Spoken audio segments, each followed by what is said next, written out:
And I said, well, if you really want to be successful, take off your suits, put on overalls and go out for 6 months delivering soft drinks and learn what the business is about. And of course, that was out of the question. They weren't going to do that because they were above that. But that's why they were failing. See, big companies, the thing about big companies is they have massive advantages in terms of they have cheap supplies of capital, have all this knowledge, but they don't have the basic understanding of how things work at the ground level, and they're so distant from it. And welcome back to another episode of Jim's Cast. And today we've got a highly prepared show, so big thanks to Jake, the producer, who gave us some notes. And this topic's going to be basically, will working harder lead to a better life? So just some facts real quickly for Jim first, which is all based on the 22 Edelman Trust Barometer. Now, only 30% of Australians believe working hard will lead to a better life in the future. Two out of three feel the change of technology is too fast, and Australia has the largest distrust of technology of various country surveys. Studies also found that the growing gap in trust between the elites and the public, which could be a reflection of income inequality.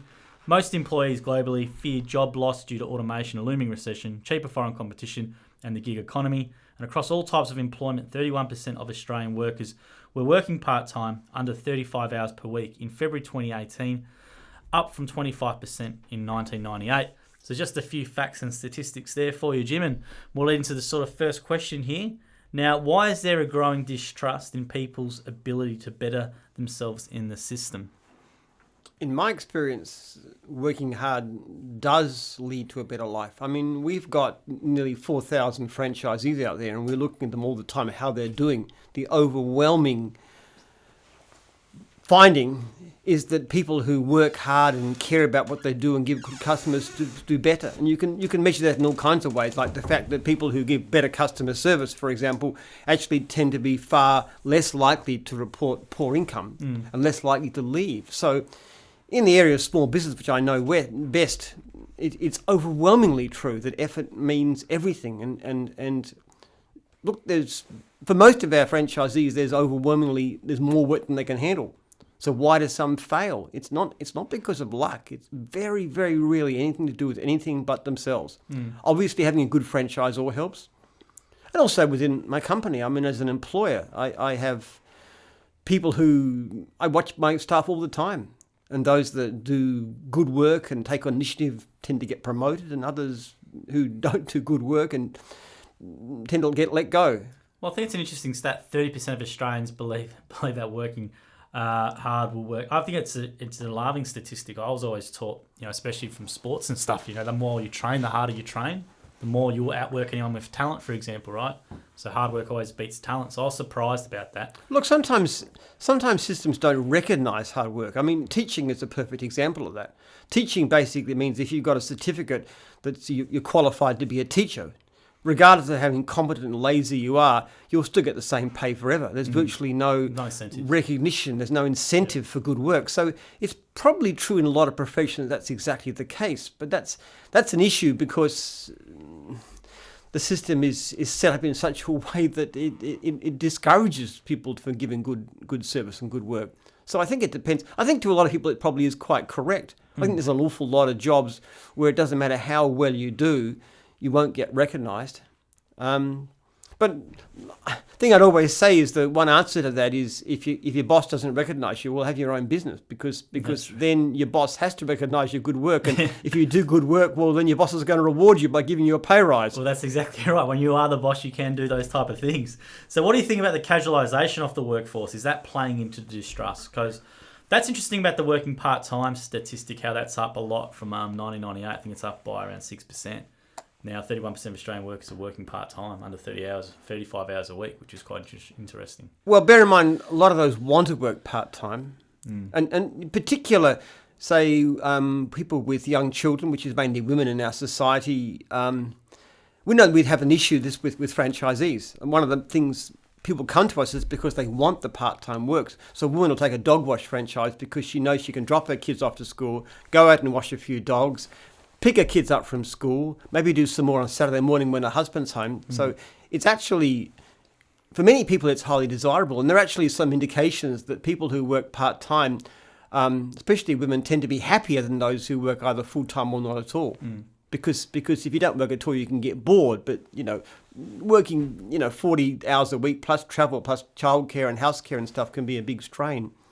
Some people will obviously like full-time work and they don't get it, but I think that's probably less of an issue.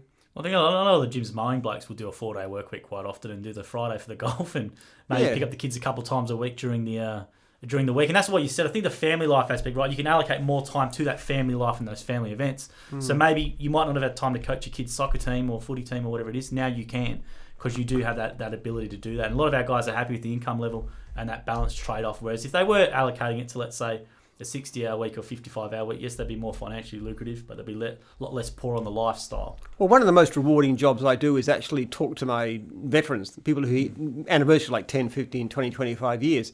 And it's interesting, actually. I'd love to think that they basically are making far more money than their previous employment, but it's generally not what they say. What they say is the great thing about being in gyms is I see my kids. I can take, and like going to soccer games and taking off the afternoon and playing golf or whatever they want to do. It's more of a lifestyle issue. Yeah, but they do make good money as well.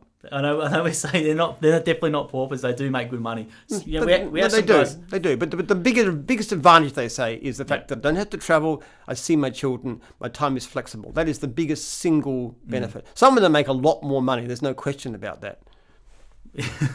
Well, you find over the years, some of them get so efficient they can do a 3-day work week or a 4-day work week and make just. Well, as much I was talking as to this guy in Queensland who said he knocks off at 12 o'clock every day because he doesn't like working in the heat, and he only works Monday to Thursday. Not bad. But he charges $200 an hour. He's got a couple of workers, so to him, he's not going to become a millionaire doing that. But by cheapers, what a great lifestyle! Oh, it's a ripping hourly rate. No, exactly right. Hourly rate with the lifestyle, so he's doing quite well.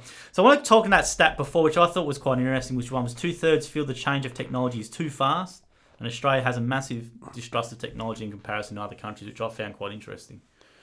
Yes, but then again, everybody likes using Facebook and Google and so forth and stuff. I've got my son who's 10 years old and he loves science and he's looking up all these science things on YouTube and coming back with questions about what happens if you put a baseball-sized chunk of the sun into the earth, what effect would it have? He just loves this kind of stuff. And I mean, you could never do that in the past. There's so many positive things. Like the access to information and stuff is so good, and I think people do like that. Look, it's natural to be scared, particularly when it comes to the workforce, because the old idea was that you train for one job and you've got it for your whole life, and it's just not the way the world works anymore. So many professions are under threat, but I think people have just got to adapt to it. It's not going to change. There'll be new things that be created. This is what people always forget. There's always new industries created. There'll be I think 2030 will be like all these jobs which will be created, which we won't have any idea about today, right? Which people will just shifting towards. The interesting thing is that for those who are flexible in their thinking and don't mind changing, it's actually a good opportunity because there's areas that open up. People can run all kinds of things like, business, social media business from home and stuff, and professions that didn't even exist in the past, and, working remotely, and there's so many opportunities. But it's very scary and unnerving. I actually think, though, the biggest dangers of technology is not the fact that it changes so much, but the fact that we're so dependent on it. And this is something I've talked about in the past, but every day that goes by, we're more dependent on technology. Basically, all of our money system is now online, virtually all, very little cash going on. Computers, food distribution, government services, everything. And it will be extremely easy to disrupt that. In fact, as time goes by and as computer chips get smaller, it's actually more and more vulnerable to things like a EMP, which could be a solar flare, which as happened back at 1859, the Carrington event, could be a hydrogen bomb put off by some nasty terrorist or something like that high in the atmosphere. Could also be just a simple attack on our systems, the way they've done it. Like the Israelis went into Iran and they blitzed their whole nuclear program by we're a lot more vulnerable than the Iranians were, because they would have every protection imaginable. I mean, our systems are wide open. Well, cyber terrorism is a massive threat. Yeah, and there's not enough people who actually do cybersecurity. You could cripple the economy in no time, and it would be quite cheap. It would be easy to do, It's just a tax on a few basic installations. We've had it all the time. People just doing this ransomware stuff like this, these Russians and so forth. Yep. It's not that difficult to do, really. But even could you imagine, let's say, the NASDAQ on the New York trading floor, and they manipulate one of the graphs on the stock market, right? Yeah. They can do that sort of stuff. And, but you'll find a lot of people now are only starting to twig up to it, especially businesses. Businesses lack in cybersecurity area. The amount of times I hear businesses don't take out cybersecurity insurance or whatever, because I don't think it will ever happen to them, is astounding. And you have a lot of uni kids, a lot of degrees now are going towards cybersecurity. It's going to be a massive lucrative industry in the future. So as you said before about one door closing, other opportunities opening, that's something that's a new industry, the cyber protection industry over the next 10 years definitely will really pick up. It's one of many. Unfortunately, the kinds of areas that are opening up are mostly with those with a lot of education. I think the issue is for people who are less educated can be harder. But then again, there's other opportunities for them too, I think. I think there is, and I think everyone thinks that like technology does change fast, but it also changes slow as well. Systems around it, policies around it change slow. For example, our parliament, let's say our parliaments cannot keep up with digital changes in technology, right? Like things like online cyberbullying. Look how long it took for them to catch up. You had all these unfortunate young people taking lives due to that sort of stuff, and then Brodie's Law and these things are years later, right? So my problem with people is not wanting to learn. So you have these stuck in their way people who are 50 or 40 or whatever age they are. They go, nah, don't like social media, won't even use it, or don't use that, don't even want to attempt to learn it. That's for me is the mindset. If you have that, you will be one of those people eventually put in the scrap heap in the working world, unless you have a mindset where you I don't think you can put a halt to it. Look, it's the same situation as happened in the late 18th century with the Luddites and so forth, and there was this fear of losing jobs, which was quite real. And people were losing, for example, skilled people who were doing skilled clothing work in their own homes on a jobbing basis. They lost it to these vast factories, which were de-skilled entirely. I mean, it was very scary to people at the time, more frightening than now because there was no social safety net that they had, and in the end, you were better off. So, technology on the whole tends to create employment and tends to create wealth. The thing that worries me is our dependence on it, the fact that we haven't got any good backup plans for it all going down. That is, to me, a far greater danger. If we had something like an EMP, which is quite possible just as a result of a solar flare, within a year, 80% of the Australian population could be dead. Well, what could guard against it then? What could guard against that sort of stuff? What would you put in place? So let's say if you were the Prime Minister or whatever it was, what could you put in place as a safety guard or backup to help alleviate some of that? There should be backups to key systems which are hardened. You can do that easily by putting them in things called Faraday cages. Right. So you have your basic things like your electric transformers. If there was spares of those and a plan to put them in place, so you could bring things back online. So Faraday cages protects it from an EMP, for example. Yes. That was one of them. Yeah. That's an example. And another example is food storage, which I often talk about. But to actually have a situation where there was a year's supply of food available for every Australian citizen wouldn't really cost that much anyway when you consider the cost of borrowing and so forth. I mean, you'd have to store it somewhere, but something of that nature. I mean, it's an insurance policy to have a certain cost, but it'd be trivial by comparison with so many. Well, you know who's done that in a way? In Russia. I was in Russia for the World Cup, and there's a town called Samara. It was a city, sorry. Samara is the backup capital of Moscow. So let's say if something happens to Moscow, gets nuked or whatever it is, Samara's the backup. And we were driving past Stalin's bunker. So Stalin had his bunker there. We went in, it was quite interesting. But on the way, there was all these mountains on the side. And we're like, what were they? We made a joke. It was a silly joke, but we said, we go to the guy, is that where you store your nukes? And he started laughing. He goes, no, that's where we store our food. And so we said, what? But food for who, though, I question. I reckon the elites would be looked after very, very well. And that would include Australia, Russia, America, anywhere else. But the ordinary poor Joe in the street is going to starve if something goes badly wrong. That would probably be the case, but he was saying that they would store, on all those, they had these massive stores there. Because if something happened to Moscow, they've held these massive stores there of food, grain, it's whatever it is. It's not that difficult to store food, actually. You can just put it, if you get something like a 20-kilo plastic bucket, you put a mylar bag in it, you put the rice or the wheat or whatever it is in that bag, and you seal it with an oxygen container in there. It's a relatively cheap sort of system, and you could do it on a bigger scale. It'll be even cheaper. It's not difficult to do. Australia did do this in World War II. I don't know if you know. We used to have these things. Australia, there's a place called Ararat. It's called a thing called near Ararat. Sorry, it's called the Stick Shed. It's the largest wheat storage silo in the world, and it's just a huge granary shed. And you can go there and do tours and all this sort of stuff. And don't ask me why I went there, but we went on a family excursion there because I love all that sort of stuff. But after World War II, because you couldn't export any of the grain out to Europe or whatever, right? So that was back in the day, and you have these massive things still left. Some of them are left around Australia where they could store this grain silage. But so you're saying the food, you're saying the EMP protection off the Yep. What about cyber? What about the cyber attacks and the manipulation of financial markets and all those systems and stuff? Would you say putting more people into those fields to protect against that, or companies need to get smarter with that, or what would you say? Well, I do think we need to get more serious about security. There's a book called, if you read it, surely you're joking, Mr. Feynman? Mr. Feynman, no, I haven't read the Feynman one. Feynman, it's one of the stories he tells about how he was working. I think he was out with a nuclear research place, which is top secret and stuff, and he found this gaping hole in security, and he told them about what they were doing. It wasn't computerized in those days; it was based on files. And they took very great action, but the action they took was to protect it from him, even though what he was saying it's completely vulnerable to outsiders, and this was nuclear secrets and things like that. So, I think we certainly should put a lot more effort, and we should have people. I like the idea of people actually doing attempted attacks and seeing they can get in. Yeah. So we do have a wall of shame. So if you do click on any of Zip or any sort of suspicious folders, you go on the wall of shame there, and it says the amount of simulated attacks on you and how many you've done, and you don't want to be on there. So I think it'd be very interesting for the government to set up some sort of body. It had to be very carefully monitored to actually to try attacking different institutions and see, including places that do things like food distribution. Quite interesting, yeah. Which is without telling them. Without telling him, and then if you get caught doing it, you get fined or something like that. You get shamed and. You know, people will start to people do stupid things, like they leave the security like 000. They leave the factory reset. Or they do really dumb things, very, very poor levels of security. We should tighten up all over the place because you can get in anywhere. It's like I can't let my kids play on our office network because we've got a branch at home. I will not let my kids use that because what they do is they download stuff. Yeah. And that opens up the security. You only need one person to open it up, and it gets right through the system. Well, it's like using your laptop in public on public Wi-Fi. You know, they can hack in and hack all your banks and all that sort of stuff. You know, which is why you need to use VPNs and that sort of stuff. But that's something basic, right? Someone going to a coffee shop to do some work on their laptop on an unsecured network, right?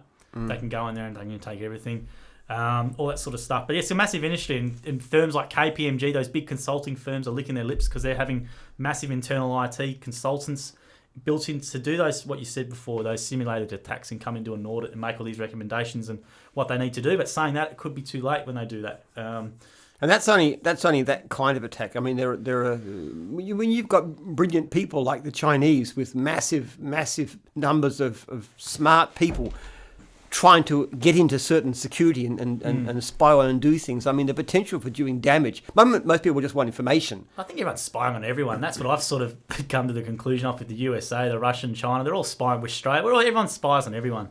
I know. Everyone knows what's going on. I was something very funny back in the days of the Soviet Union. The Americans were claiming, self-righteously about how the Russians were bugging them. And what the Russians did was they actually extracted all the spy stuff the Americans had put in and laid it out on the table and showed everybody what they were doing. That's it. Of course they were spying on you. You were spying on them. Exactly You were right. spying on you. They're all pointing their fingers at each other saying this and that, but they're all doing it to everyone else. Yeah. The Elliot Snowden stuff's quite interesting. I don't know if you heard him, the guy, I don't know where he is at the moment, but the informant from CIA, the WikiLeaks and all that sort of stuff was quite interesting. So let's say, for example, what would be some advice for people if you were starting out today? How would you overcome the challenges that young people face? Do you think you used the 1800s example as a good one. Are we sort of in an equivalent sort of time with that now, you reckon, or it's not as bad?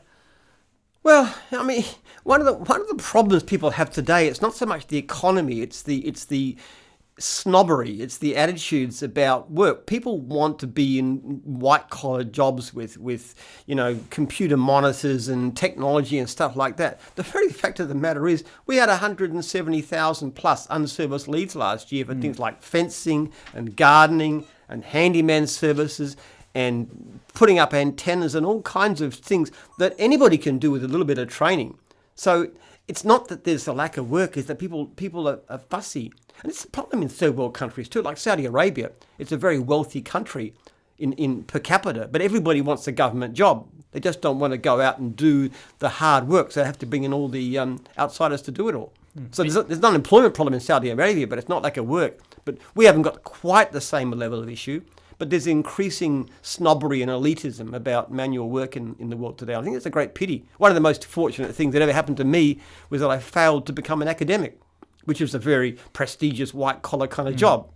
But I look back upon that lifestyle I've had as a lawn mowing contractor and then on. What a fantastically better option that has been for life. But I didn't mind going out and getting dirty. I like having calloused hands. You're I quite really proud do. of it, aren't you? Yeah. Yeah, I do. You can feel my hands. They're like that. To me, that's a badge of honour. Whereas most people would think it was shameful these days. I think that's an attitude that young people should get over. Well, I think it's the school's problem as well, because I remember going back to my school experience. I'm not too old, but thinking I was never taught once that said that running a business was an option or doing this was an option. It was always VC, concentrate your enter score, and that's really it. And that was it. You're never ever given any other guidance. Let's say even to apprenticeships, for example, back then. And if you were seen as to do an apprenticeship, you were considered dumb.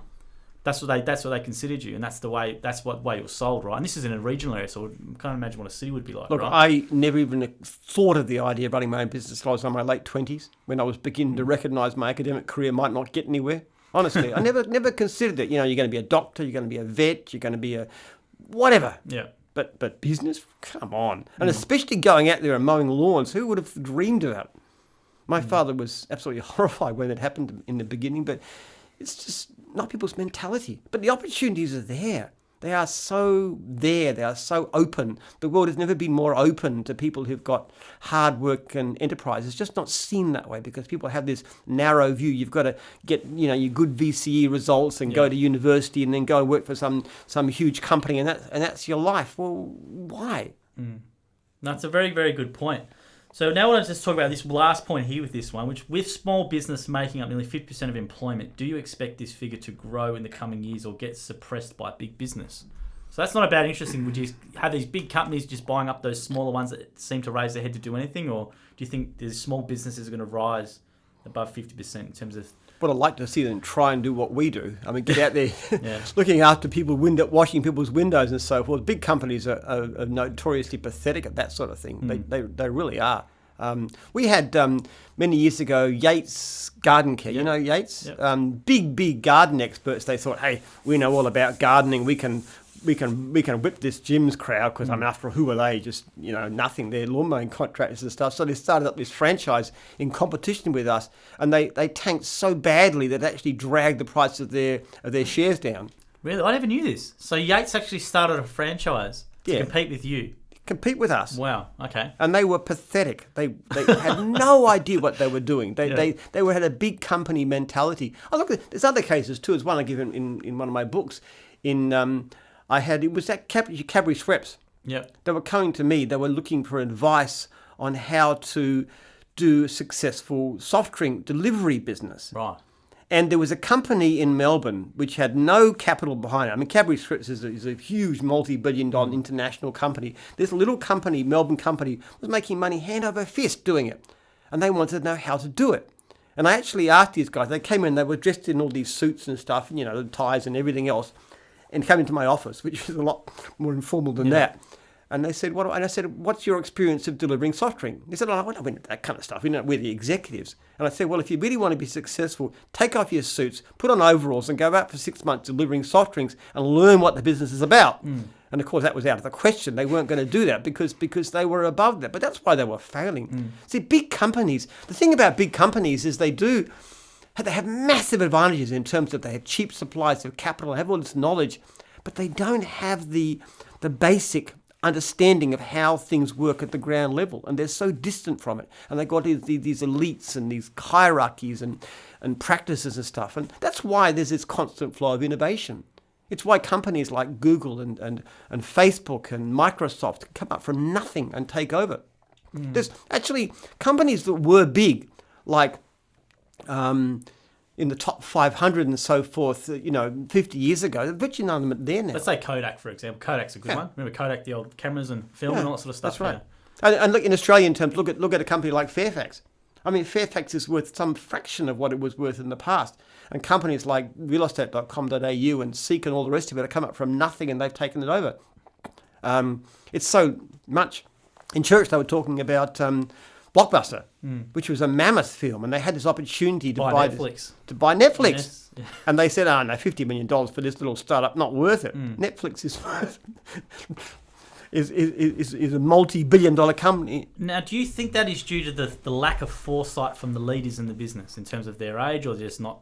Well, it's not forward thinking, it's or difficult too, because if you're going to grow a new business, you have to cannibalize your existing business. That's why Blockbuster didn't want to buy Netflix, because they're in competition. Because Netflix fundamentally is trying to drive Blockbuster out of business. And the same thing with Fairfax. The online stuff is actually in direct competition with the rivers of gold coming out of their classifieds. That was so it's partly the nature of those businesses. They look to their existing cash flow and existing clients, and they don't want to do things that could impact on those. But I almost view it as another way. I view it as they're trying to solve another problem for a customer. Like all good products start with a question or a problem. What problem are you trying to solve? I know. So they were trying to solve a different problem to what they were currently providing. But that's how we should think about it. That's how they should think about it. But that's not how they do think about it. They're very invested in their current businesses, and these businesses tend to be run by accountants, not by people who care about the product, but they look at the bottom line. And the bigger a business gets, the more accountant driven it is. Look, accountants are great servants, but they're terrible masters. Because they'll just say, we can cut the cost. But they don't see that this particular investment here. Typical example is call centers. Okay, people are very good at economizing on call centers and saying, okay, we can allow so much of a wait time and we'll put it off in the Philippines and so forth.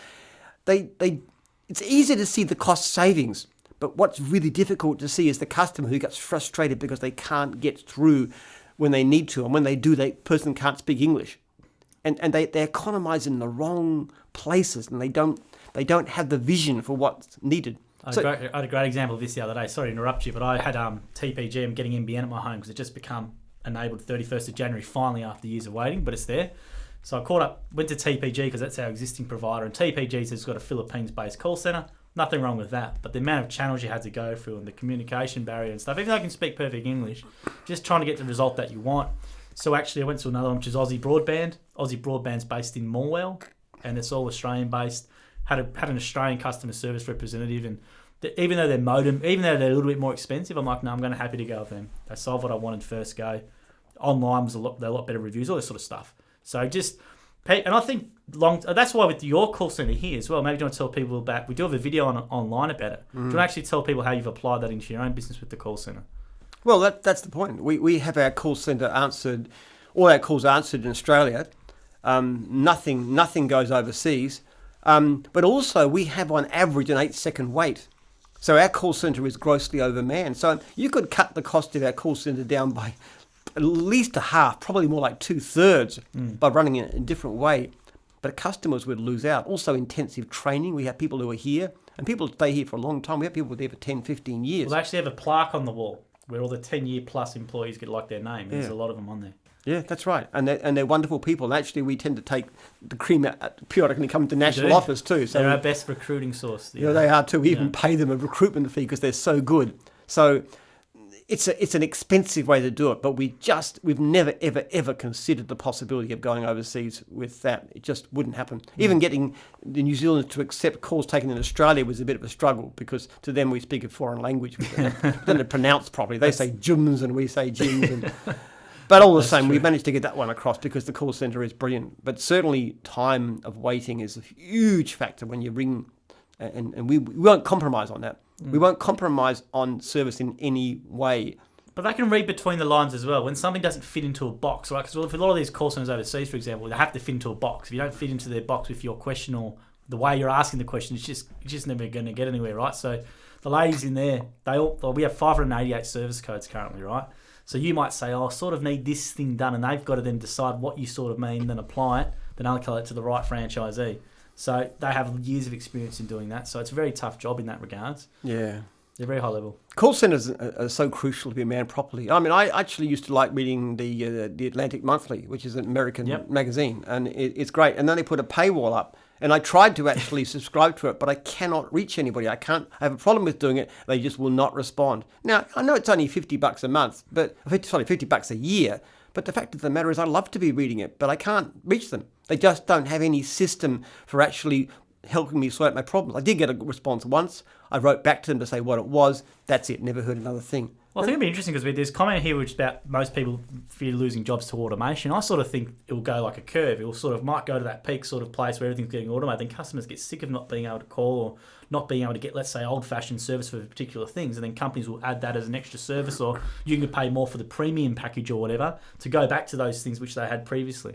I think there'll always be jobs. There'll always be jobs for humans. I can't imagine any situation where you wouldn't have humans in high demand, and the wealthier you are, the more. Not that we're particularly getting wealthier right now, but yeah, I think there's opportunities. I really do. I think if people are prepared to be entrepreneurial, and again, I see this because as a franchisor, I see the opportunities for my franchisees so strongly.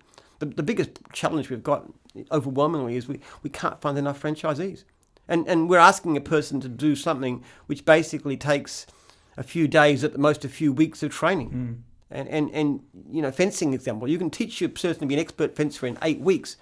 It's a great job. It's healthy. It's outdoors. It's very good money. There's oodles of work. Have great money, good, a lot of work. There's 60% on service at the moment. And 60% on service, and yet people just won't look at the opportunities that are out there. And you can make more than 200 grand a year easily in fencing, right? Whereas if you had to go get an office job for 200k a year or something, that's just, don't hold us account to that. But that's if you work hard, and obviously you can do that. But if you had to get that in like an office environment, you'd have to be a high level, let's say COO or CEO to get that sort of thing. That could take you tens of years or 20 years, 30 years to get that position. A lot of opportunity there. So a study based in 2020 of the Edmund Trust Barometer, it was basically said that there is a study found now that there is a growing gap in trust between the elites and the public, which could be a reflection of income equality or other factors. Do you agree with that? Yeah, I think there is a growing gap between the elites and the rest, and I think that a country and the Western world in general, which is supposed to be democratic, is actually largely being taken over by these self-interested, greedy elites. There's so many policies that they follow, which is so much against the interests of ordinary people.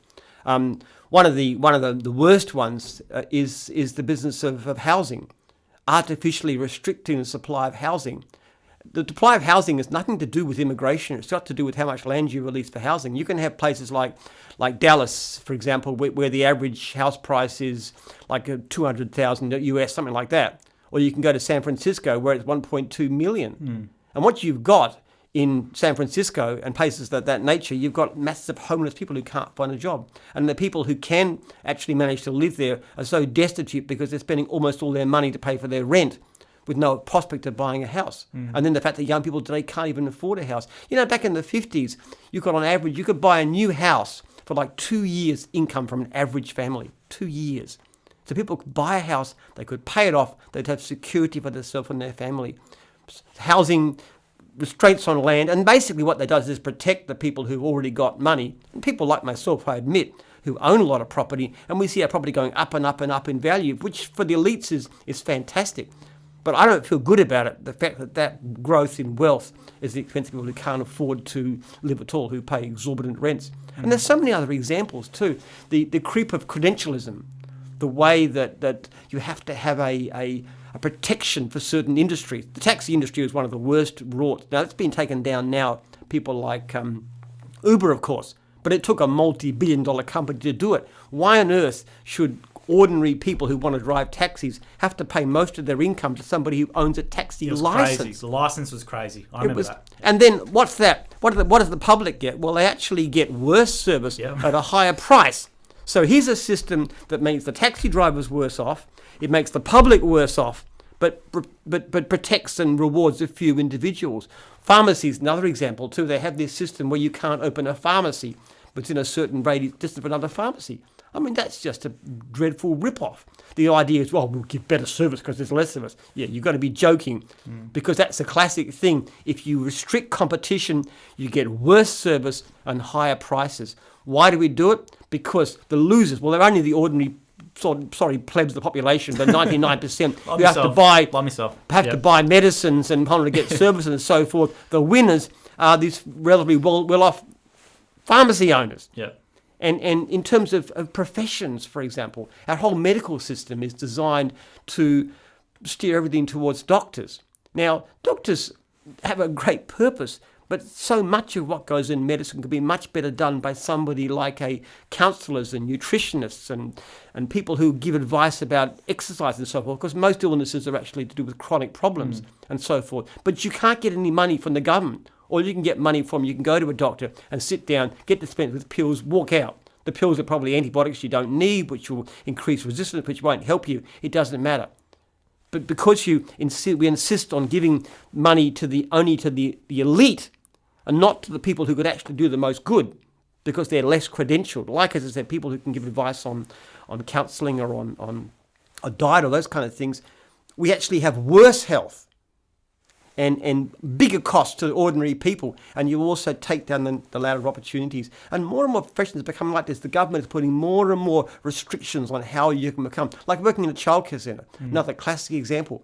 If you've got a choice between to look after your kids of a woman who's let's say who's brought up 3 wonderful kids and maybe 45 years old, but not qualified, just been a mother, and then some 22-year-old who's never changed a nappy in her life, but's got some degree. Now, as a parent, I know who I'd rather have look after my kids, but if I was running a childcare centre and I would employ the mother rather than the kid, I could breach the law. Why? Because credentials are more important than people. And there are hundreds of examples of the same things all across the road. I've talked about greenhouse, the green problem too. You've got a system. We've got a problem with greenhouse gas emissions. I firmly believe it is. You could have a policy which would be actually really effective and equalise wealth, which is to have a very tough greenhouse, a carbon tax, and distribute the proceeds to the population as a whole, particularly those who were worse off. So that's solving the problem and making society more equal, because obviously the people who spend the most don't get the money back. Those who go on overseas holidays and business class and stuff, they pay a fortune. The ordinary people who are struggling, they get an actual rebate because it's more than the cost. Now, what we do instead, of course, is we subsidise solar panels, which is by nature done by people who got wealth. So ordinary people actually have to pay. Now, think about that thing. It's a lot less effective way of controlling greenhouse gases. Any economist would tell you that a carbon tax is far better than subsidising solar panels. So you have a system which is less effective by far, more expensive, but from the point of view of the elites, it has the advantage of shifting the wealth from the poor to the wealthy. What kind of society are we? And there's a lot of feelings about this around in the world today. You look at what's happened in the US. You've got someone like Donald Trump who appeals to what the liberals tend to call the deplorables, the bitter people hanging to gods and guns. Which is ironic because he actually is one of those elites. You're exactly right, and that's the point. You've got a billionaire, multi-billionaire businessman is the one who only can represent those groups. The same thing in the UK where you've got Boris Johnson. Now, Boris Johnson appeals to that group too, but he's an Eton toff. He's part of the establishment himself, as much as anybody can be. That's true. So the only people that can represent the interest to any extent, and of course what Trump does is very marginally relevant to the interests of ordinary people anyway. But I just think it's appalling. I think government policy is driven by elites for elites. And I think there's an utter contempt for the interests of ordinary people. And that does make society more unequal. Yeah, I think it is. And then the annoying thing for me is when you have these, let's say the housing market, right? The housing one's just a facts one, and you have all these baby boomers going, well, I built this country, I worked hard, blah, blah, blah, blah, blah. And then, but you look at the numbers with them. It's just like, for example, like not being able to use your super, right? Like I would have enough super now to go, and that's a substantial deposit, but I can't touch it, right?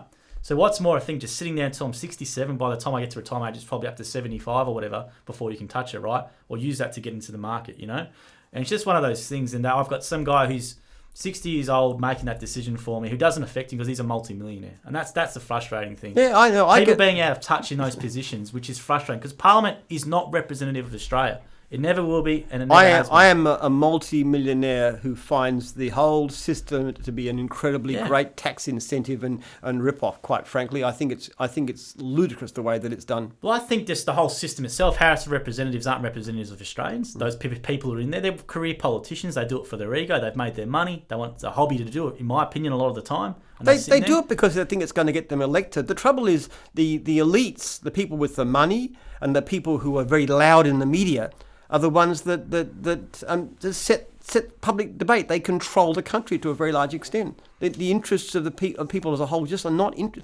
represented. Well, they tried it with the taxis. So when the taxis hold, because I mean, my uncle had a taxi license, right? So he's in Warrnambool. I'm not going to say his name, but he had a taxi license. I reckon it cost him $200,000 or something, $250,000 back in the day. And this is in a regional area. It was a license to print money though, eventually, and he had it for years. But you hear all these guys, they get their lobby groups, and you have all these spokespersons coming out of the blue and saying this is a disgrace. You know, our investment, we pay this to the government, should be protected. All this sort of stuff. And I loved it when Uber, Ola, all this sort of stuff come in, because I've, like many Australians, have been not the fan of the taxi service. I think they were the highly unregulated. They delivered subpar customer service. Absolutely. And they made their own bed. And they have to lie on it. And what they did is, rather than adjusting within saying, oh, we might need to make an app and we need to lift our standards, blah, blah, blah, what do? They bitch and moan, and they try to lobby the government and try and do a big sob story online for everyone. It's going to hurt families, this and that. Hasn't hurt anything. The trouble is, when you have any kind of change of policy that benefits 99.9% of the population and affects 0.1% of the population, the 0.1% is going to make so much stink and fuss that they very often get their way. And they get the platform to do it as well, which is the frustrating thing via the media. Obviously, social channels, you can promote whatever you want on that, but they get the platform, which I don't think, who's making that decision to allow them to have the platform? Some producer, let's say at 7 or wherever it is, or someone's giving them the order to make it, which is the frustrating thing, because it's a very powerful position. And it can definitely push the narrative out there. All right, so we'll leave that one there, Jim. So thanks for that. If you've got any questions for Jim, you can leave them for him via the gyms.net website under Ask Jim. There's a question box there. If you have any topics you would like Jim to talk about, please let us know. We also do Ask Jim every Wednesday night at 7 o'clock. And to learn more about Jim, head to gyms.net. There is a Meet Jim section there to find out all about him, his research, and his story.